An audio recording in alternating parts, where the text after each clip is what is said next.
Well, as you can tell by looking at your watches, we're running over today, but I want you to know that I'm going to make an effort not to keep you here till 1 p.m., okay? If you'll get that scripture out of your bulletin and read it silently as I read it aloud. He is risen, and of course it's from my favorite translation of the Bible, the Message Bible. After the Sabbath, as the first light of the new week dawned, Mary Magdalene and the other Mary came in to keep vigil at the tomb. Suddenly the earth reeled and rocked under their feet as God's angel came down from heaven, came right up to where they were standing. He rolled back the stone and then sat on it. Shafts of lightning blazed from him. His garments shimmered snow white. The guards at the tomb were scared to death. They were so frightened they could not move. The angel spoke to the women. There is nothing to fear here. I know you are looking for Jesus, the one they nailed to the cross. He is not here. He was raised just as he said. Come and look at the place where he was placed. Now, get on your way quickly and tell his disciples he is risen from the dead. He is going on ahead of you to Galilee. You will see him there. That is the message. The women, deep in wonder and full of joy, lost no time in leaving the tomb. They ran to tell the disciples.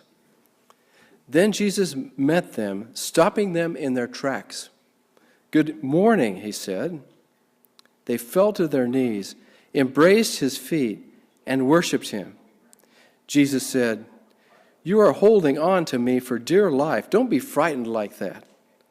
Go tell my brothers that they are to go to Galilee and that I will meet them there.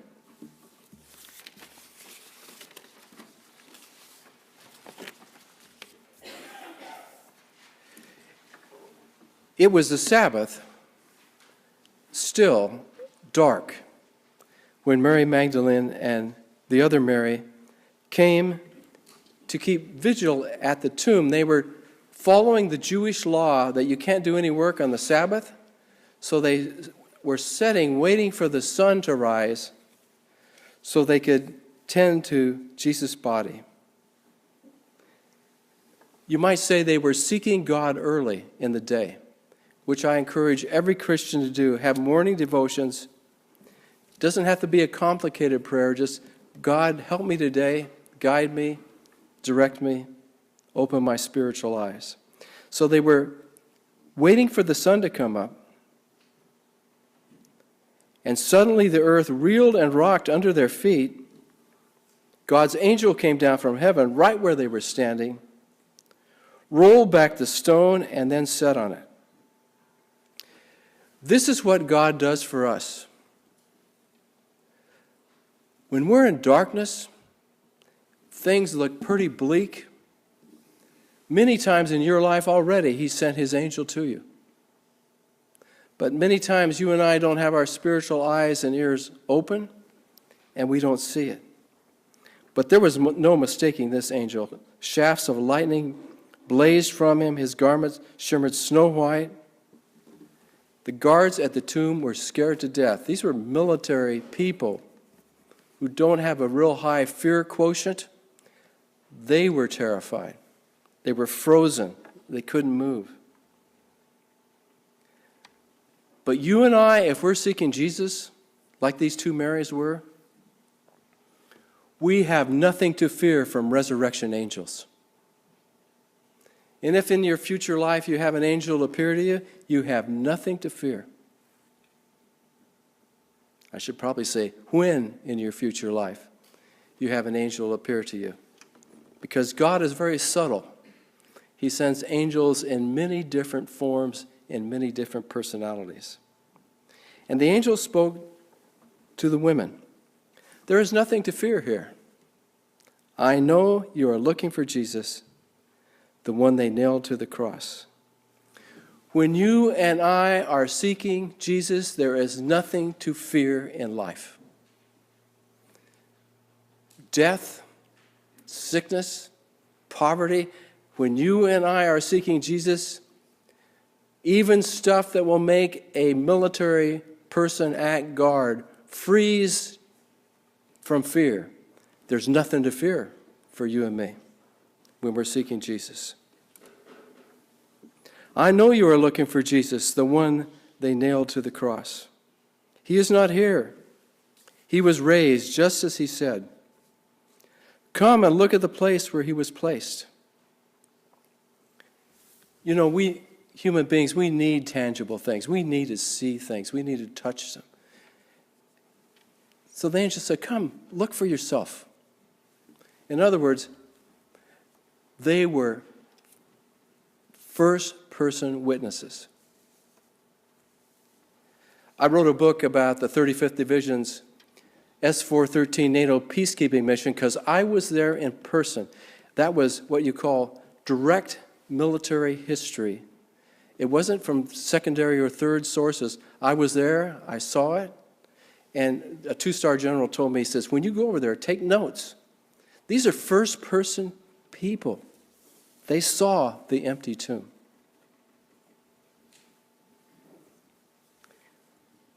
Now, get on your way quickly and tell his disciples. This is what God calls you and I to do this Easter Sunday. He calls us to action. Tell other people about God's love. Show God's love in your life. Help other people. Be kind. Dr. Norman Vincent Peale, I've been thinking about this all morning. When I was in New York with Dr. Norman Vincent Peale, he said, be really gentle with people. People have a lot more pain and a lot more sorrow than what you realize. If there's 100 people in a room, every sorrow known to humanity is found in one of those people or more of those people in that room.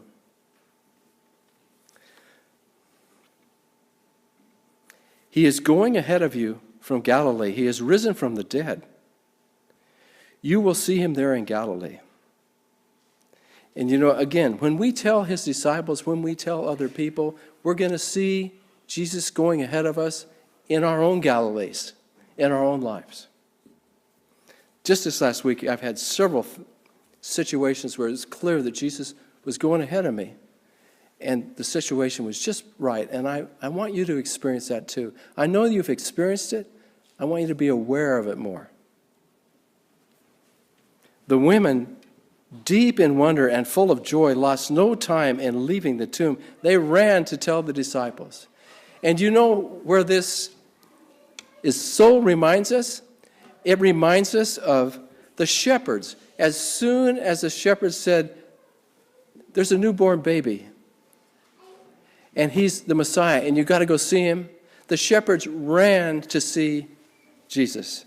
And this is what these women did. They ran. They lost no time. And we're called to do the same thing. Then Jesus met them, stopping them in their tracks. Good morning, he said. Now, maybe it's because I hear good morning so often, it doesn't have any meaning to me. But when the Russians say good morning, they say Dobra dan. For some reason, when a Russian says that to me, it catches my attention. Dobra dan. It has more power in it. Maybe it's because I don't speak Russian.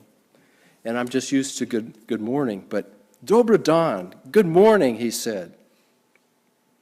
They fell to their knees, embraced his feet, and worshiped him. Sometime in your private devotions, let me encourage you to get on your knees. Pretend Jesus is standing there in front of you. Hold on to his feet and worship him like these women did. Jesus said, you are holding on to me for dear life. Don't be frightened like that. Go tell my brothers that they are to go to Galilee, and I will meet them there. He tells them exactly the same thing, doesn't he, that the angel said. When God speaks to you, if you don't quite get it the first time, he'll speak to you again. And then when God speaks to you, and you don't get it the second time, God will, if God is telling you to do something, and I've had that happen the last few weeks, listen to it. Listen to it and do it. Because if God is telling you to do something, He'll always go there before you. He'll always meet you. And when you need it most, God will be there for you. God was there for these women in their deep sorrow. He was there for His disciples in their incredible sorrow. He met them at their point of need, and He will meet you at your point of need. God is always going before you. I know you're not living a perfect life, and neither am I, but let me tell you, God is always going before you. Ask Him to make you aware of it. Ask Him to help you see it. Jesus will always meet you when you need it most. Let us turn to our hymn of invitation. And if you'd like to commit your life to Christ and become born again, please come and stand with me as we sing it.